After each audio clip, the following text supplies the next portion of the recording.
My name is Jennifer Gray Thompson, and I'm the Executive Director of Rebuild North Bay Foundation. This podcast is specifically designed to bring you people who have been through what maybe you have just gone through or that you are concerned about. We created the podcast How to Disaster to show you the breadth and depth of humanity in the midst of this really terrible thing that happened. I wanted to do this podcast so that I could bring some of the most amazing leaders that I've ever known in my life to you. You may have just experienced a disaster, and you may be looking around and you are dealing with trauma and the shock of it. And you may be wondering, I don't know how to do this part. And so we purposefully made this podcast into different sections and different topics of recovery so that you could pick and choose what would work for you at that time. So welcome to How to Disaster, and thank you for giving us your time.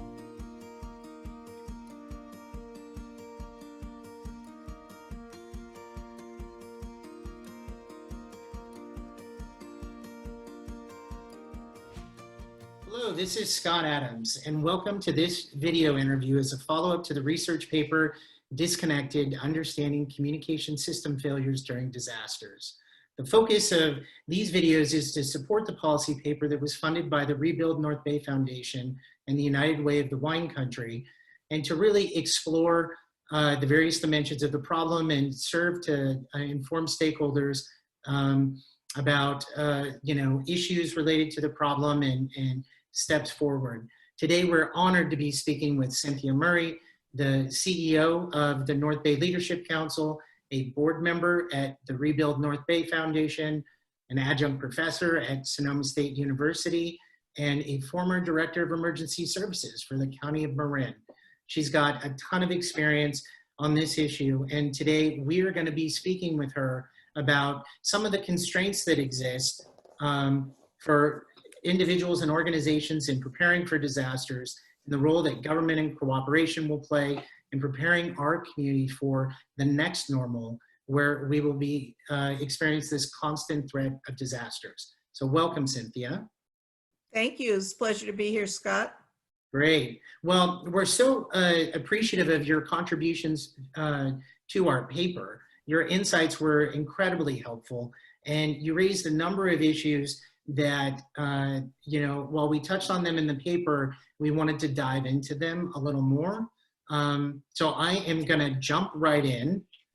The first question is, the paper defines what we call the new normal. I think a lot of people are calling it the new normal that California faces, where there's this constant threat of disaster due to climate change, due to this whole host of things. But in our conversation with you, you phrased it a little differently. You called it the next normal. And so I was hoping you could expand for folks watching this, what you meant by next normal and how that is different than new normal.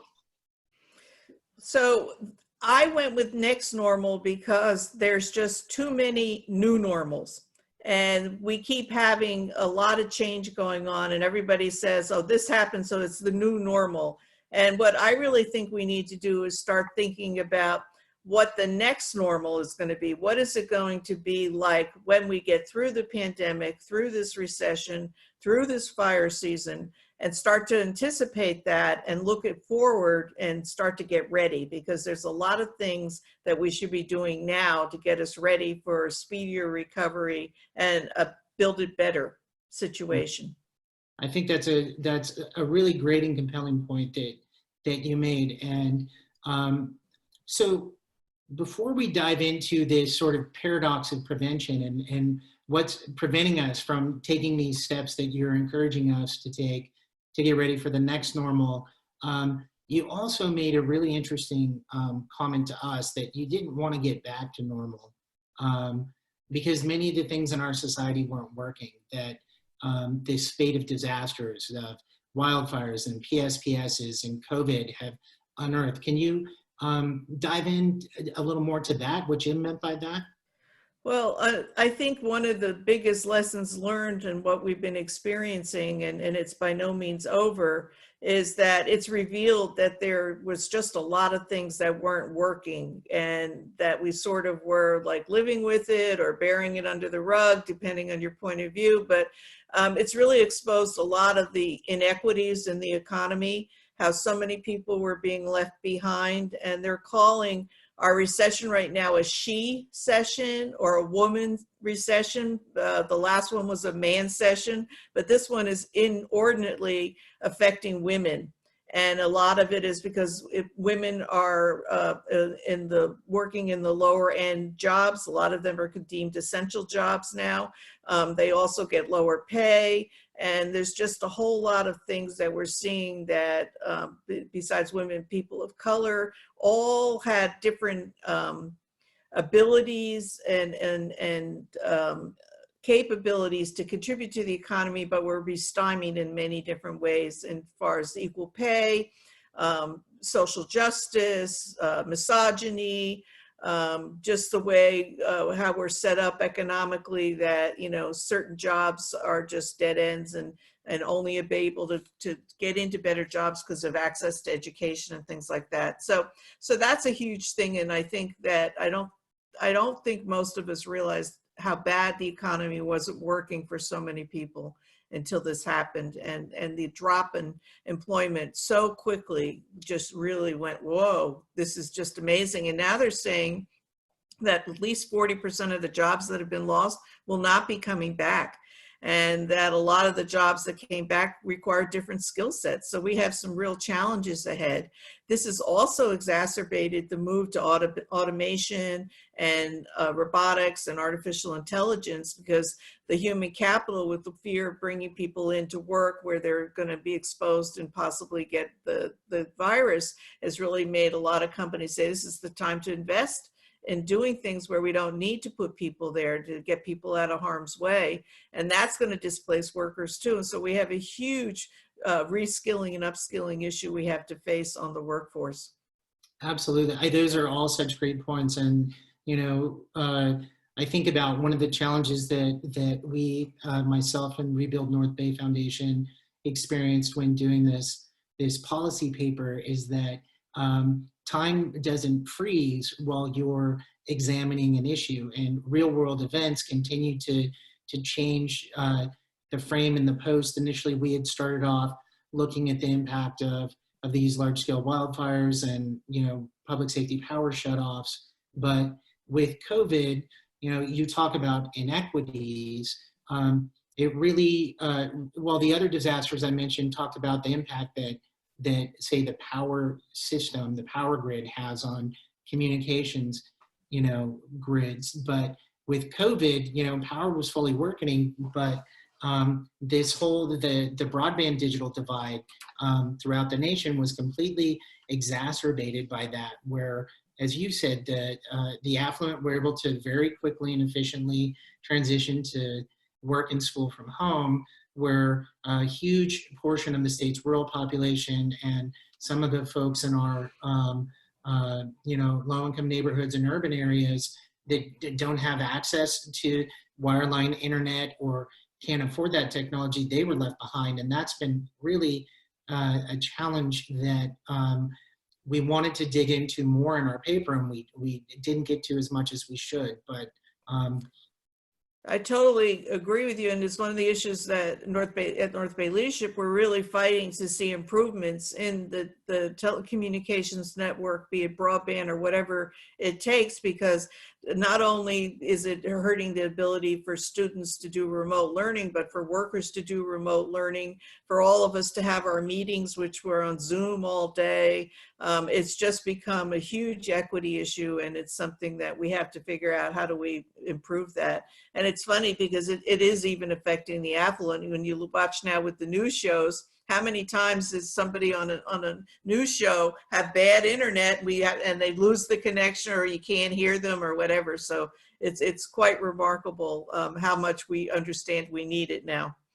Got it. Well, such a good point. Now, I wanted to shift focus again in terms of preparation and investment. And in our conversation, I know that in the COVID pandemic, that in your role as just the CEO of North Bay Leadership Council and as a professor, you were tracking a lot of the work of Harvey Feinberg, I believe, who was taking a look at the paradox of prevention in healthcare. Our paper, used a similar approach. We found Robert Meyer and Howard Kunruther from the Wharton School of Risk Management, and they talk about the ostrich paradox. So really, I mean, being someone who represents a business roundtable and who's worked in government, what are your thoughts on what are the big constraints and hurdles that businesses and governments need to overcome to prepare themselves for the next normal? Well, preparation has always been the bane of emergency services. It is so hard to get people to do the basics, like be prepared for 72 hours that you're going to be on your own, have a go bag, all those things. And business having continuity plans, it's astounding how many businesses have emergency plans, but they don't have that continuity plan for what happens after the 72 hours, and they're still trying to keep the doors open. So it is absolutely fascinating. I love the idea of calling it the ostrich, what was it? The ostrich paradox. Ostrich paradox, because people do tend to not want to think about the negative. They don't want to think that a disaster is going to happen. And they want to have that sort of sunny outlook like, well, it's not going to happen today and probably not tomorrow. So I'll worry about it later. And, and I'll deal with it when it comes, it'll work out. So, but I think having multiple disasters right now on so many different levels is really making people wake up. One, I've seen a huge change in people understanding the need for redundancy in the supply chain when everybody wasn't able to get the mask and the ventilators to the personal protective gear. It sort of woke people up, like even toilet paper, oh my God, we need to have some ability to make sure we have things that we can access within the United States, because a lot of stuff was coming in from outside the United States and also within our region.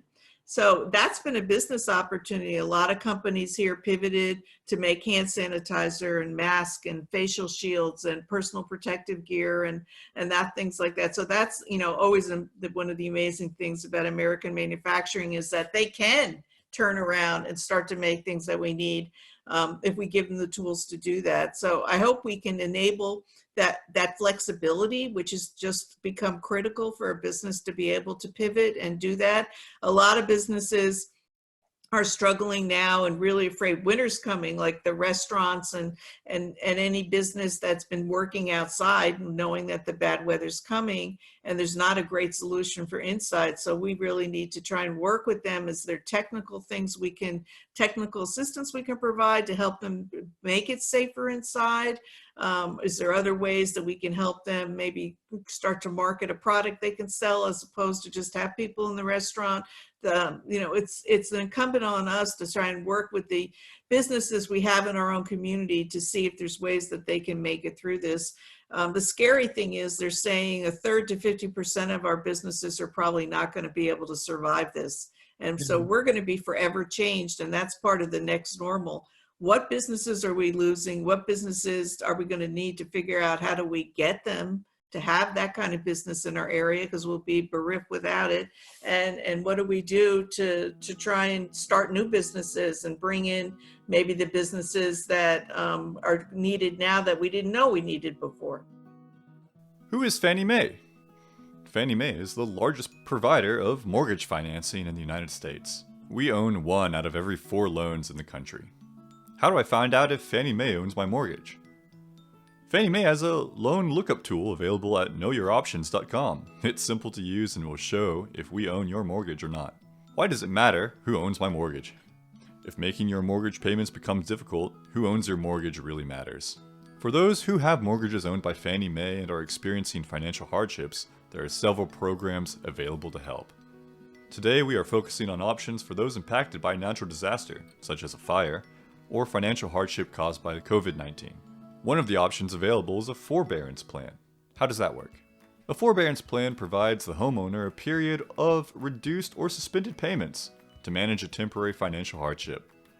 For hardship to be caused by natural disaster or COVID-19, homeowners may be eligible for an initial plan up to 6 months with the possibility of a 6-month extension. During a Fannie Mae forbearance plan, the homeowner is not charged late fees. Do homeowners need to enter into a forbearance plan immediately after a disaster event? No. If you received additional living expense assistance after the disaster event and those funds have run out, you may still be eligible for a forbearance plan. What happens when the forbearance plan ends? Your lender or service should contact you during the forbearance plan to see if you still need assistance or are ready to resume making your mortgage payment on completion of the plan. If you don't hear from them, you should proactively reach out to have a next step in place. Once the plan ends, the balance that was reduced or suspended from the mortgage is due. However, if you are unable to repay the balance in its entirety, you may arrange a repayment plan or, if eligible, qualify for other programs such as a payment deferral, flex modification, or another workout. Can you please explain the difference? What is a payment deferral? A payment deferral allows you to bring your mortgage current by delaying or deferring repayment of past due amounts. This option keeps your monthly mortgage payment the same as it was before the hardship. The total deferred amount will be due on the last scheduled payment of the date of the loan. Should you sell or refinance or pay off your home, the deferred balance is included in the total remaining amount due. What about flex modification? Flex modification is Fannie Mae's standard modification program. It strives to provide a 20% principal and interest payment reduction on your mortgage. Once the modification is complete, the loan's term is extended to 40 years. Depending on circumstances, the modification may result in a reduction of interest rate and/or principal forbearance to help you achieve the targeted payment reduction. What's a principal forbearance? Principal forbearance is when a portion of the unpaid principal balance, basically the remaining loan amount, is put into an interest-free balance secured by the loan as part of the modification, and is due at the modified maturity date or with early payoff. Where can homeowners get more information and assistance? More information is readily available at knowyouroptions.com. When ready to request mortgage assistance, reach out to your mortgage company, also known as a mortgage servicer. This is the company you send your payment to each month. You'll find the phone number on your mortgage statement. Additional relief assistance is available through our Disaster Response Network. Here, impacted owners can work with HUD-approved housing counselors to get help requesting financial relief through FEMA, insurance claims, and more. Homeowners can visit knowyouroptions.com/relief for more information or call 877-833-1746. Once again, that is 877-833-1746.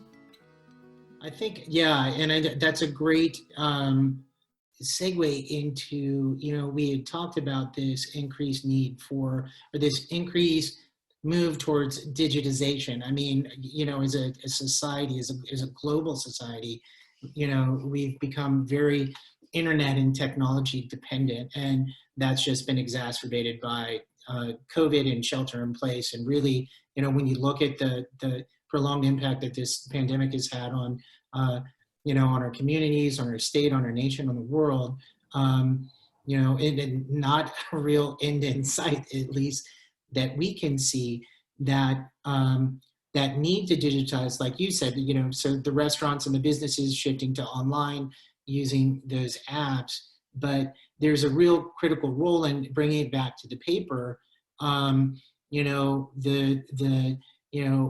We're largely dependent, if we're going to be inside, on our the power companies and the telecommunications companies and the internet companies, who have, by some counts, done good jobs in certain areas, but there's an increased need to continue to evolve and innovate in how fast and quickly they do things. You mentioned a military term to me earlier. I believe it was VUCA. Can you tell me about that and how that really, you know, people might need to change their risk models and investment strategies. Definitely, and just that, you know, to underline what you're saying, that the utilities and the cable companies, they're all become our lifelines, and not only for work and school, but for our sanity, to stay connected to our families and to people we care about when we're, you know, isolating at home and trying to just, you know, stay sane through this. So I discovered this term. You've heard of military terms like snafu and FUBAR. So VUCA is a military term, and it stands for V for volatility, U for uncertainty, C for complexity, and A for ambiguity. And if that doesn't describe the time we're in, I don't know what does. And I was quite encouraged to find out there was actually a term for what our times are right now, but a little frightened too, because if it's already existing, that means we've been through something like this before, and I didn't know about it. But I think that that is a summary of how we need to look at where we are and where we're going, because we don't see any end to the VUCA situation. Every time we start to think we have a handle on it, the virus turns and twists and is something else, or affects different ways. You know, we think we can go back out, and then it hits again and we have to go back in. We have, you know, just the business response, the opening and closings, which is just, you know, people getting hired, laid off, and then rehired and laid off a week later. I mean, it's just the chaos, and the uncertainty is just phenomenal. And I don't think any of us in our lifetimes been through anything like this. And none of us can really predict when it will end, how it will end, and where we're going to be when it's over. And all we can do is try and get through this and use this time in the way that they always say, don't waste a good crisis. Use this time to examine what we've been doing, what can we improve, and how do we come back and rebuild better than we ever were before, and use it not only for digitization and moving more into the online world, but for decarbonization. You know, this can also be a time where we start to address climate change, which ties right back into the power, because our power grids are so vulnerable to the wildlands and tree branches and sparks and things like that. So there's a lot of synergy about the solutions. The problems maybe not feel that synergistic, but the solutions, if we do the right things, we can solve multiple problems at the same time. And I'm very excited about that. I think so too. And I know that, you know, full disclosure, you and I have had a fairly long past working together in different capacities. You've always been a champion of upstream investment, and what that means. And you know, when you look at VUCA, and, you know, this realization that we just have this highly volatile, uncertain, environment that we're in. Do you think there's going to be more of a call for and willingness to do those upstream investments? And can you talk to people, just explain a little bit about upstream investments and how that might be something that we focus on more as a society moving forward? Well, upstream investments are to try and prevent the problem from ever occurring.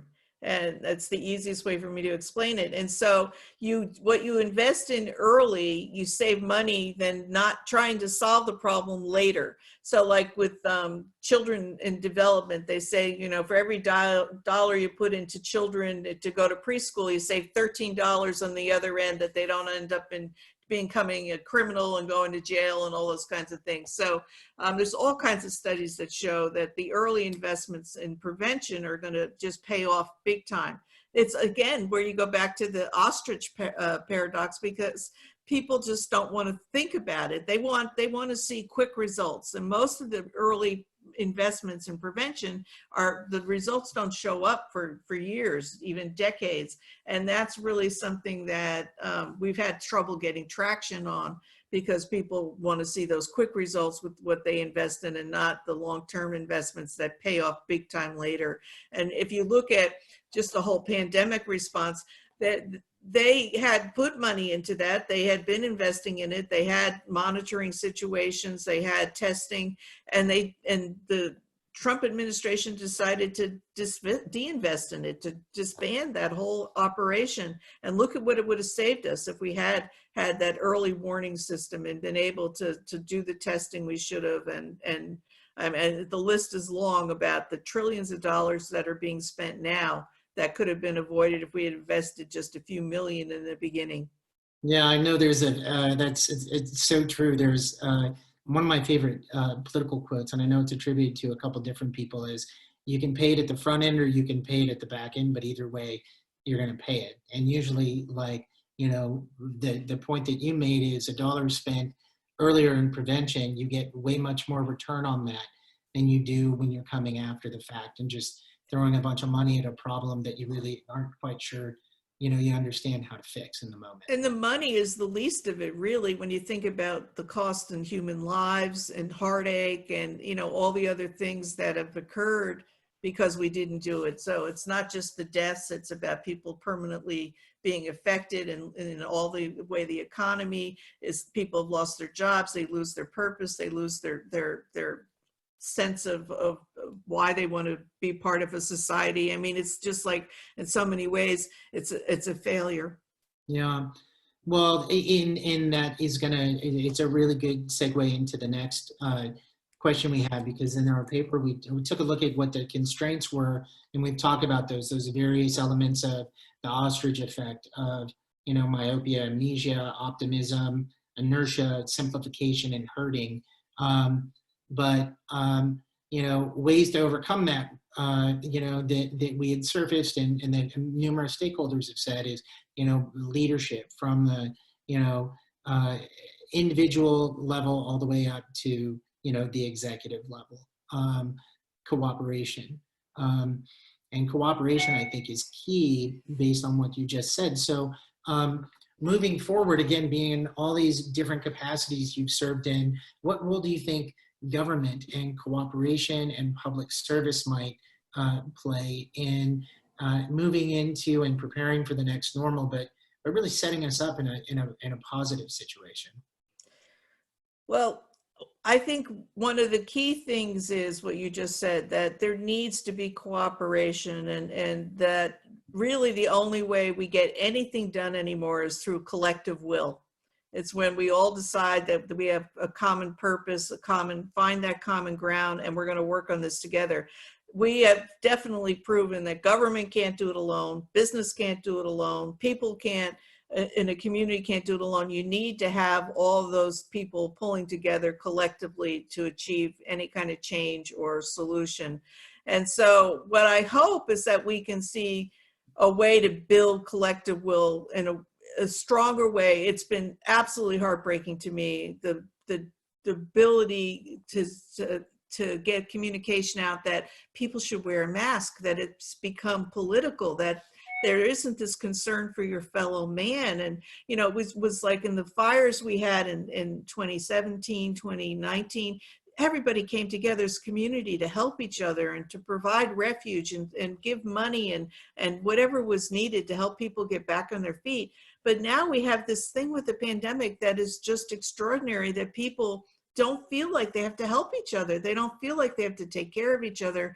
And, you know, if we were just wearing masks, thousands of people would not be dead or permanently damaged, you know, with the ravages of the virus. So somehow we have to figure out a way to get beyond that. And I feel very much that we're not as divided as a nation. There's so many things we agree on. We've got groups trying to make us be more divided, but we've got to find that collective will. And if we do that, then we'll be able to work much better in getting the government we deserve, because right now we have a lot of people who are in government for different reasons and not necessarily to be there as problem solvers and you know, trying to see how can we make things better, but they're there more to be regulators and to say no and, you know, say you can't do this and all that, instead of saying here's how we could do it, or trying to figure out how do we figure that out. There's a lot of ways that government has worked that don't work in the 21st century that we need to see if we can figure out cooperatively. How do we bring some of the problem solving and critical thinking skills that business uses to solve problems into government? How do we build more of a community investment in the future, that we all matter and we all count, we all are going to have a role to play? And one of my big things I've always talked about is having been an elected official is we hear way too much about people's rights and not about their responsibilities. That whole idea of what being a citizen means, and that we all have responsibilities to do things to make our government work and to make our communities stronger. I think that's such a great point. I mean, so really from an organizational standpoint at the highest level, we've got to break down silos and rethink culture within government and other larger entities, but also you bring up a really great point that the role and the opportunity for personal responsibility and leadership at the very basic level. And as we, bring it back to, resilience and emergency response, it's, there's only so much that can be done when you have these fast moving fires or these PSPSs or this COVID. So there is, there has to be that collective will, but that also individual responsibility to prepare oneself for that.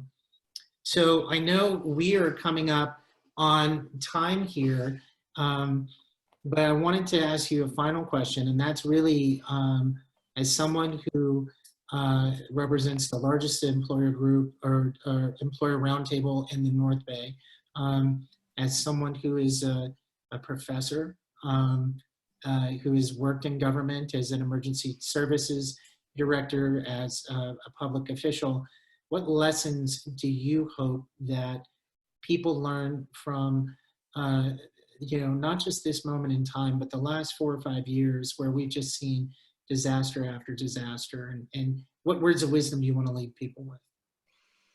I don't know how much wisdom I have to share. I certainly aspire to have that. But one of the key things for me when I look at what's happened is that we have to start looking at things as ecosystems.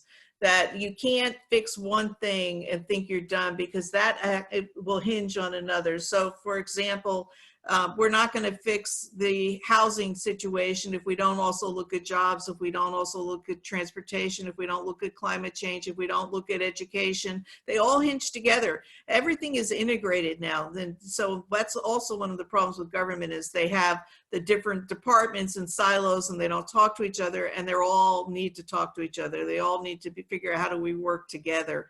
And so that's something that I think we have to continue to try and demand, and just use it when we're looking at and analyzing a problem and coming up with a solution. How is it integrated? How do we make sure we're pulling all the levers and not just one lever, because pulling one lever is not going to do it. The other is that we really need to rebuild trust in government.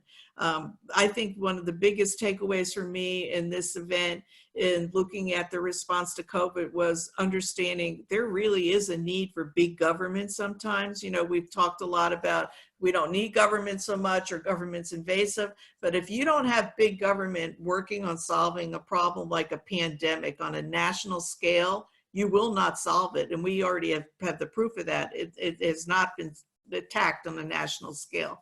And so how do we make big government work? How do we make sure that the right balance is there, that they have the assets that they need, that they have the resources, but they're not overpowering it and becoming too authoritarian. So that tension is really something I think we have to pay attention to.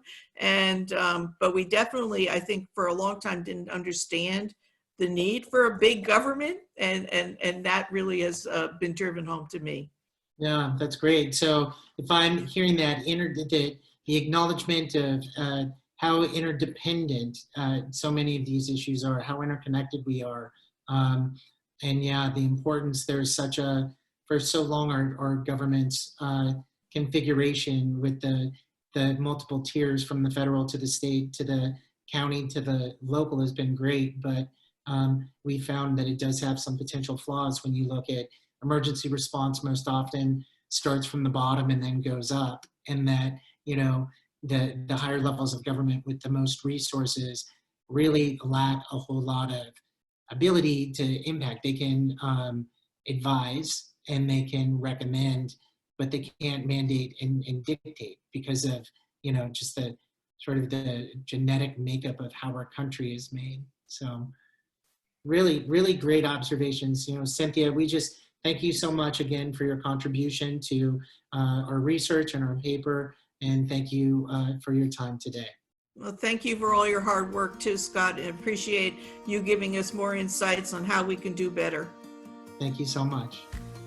Thank you for joining us on How to Disaster, a playbook to recover, rebuild, and reimagine. I want to leave you with this one thought. Thank you for spending your time with us. And we want you to know that you can get through this.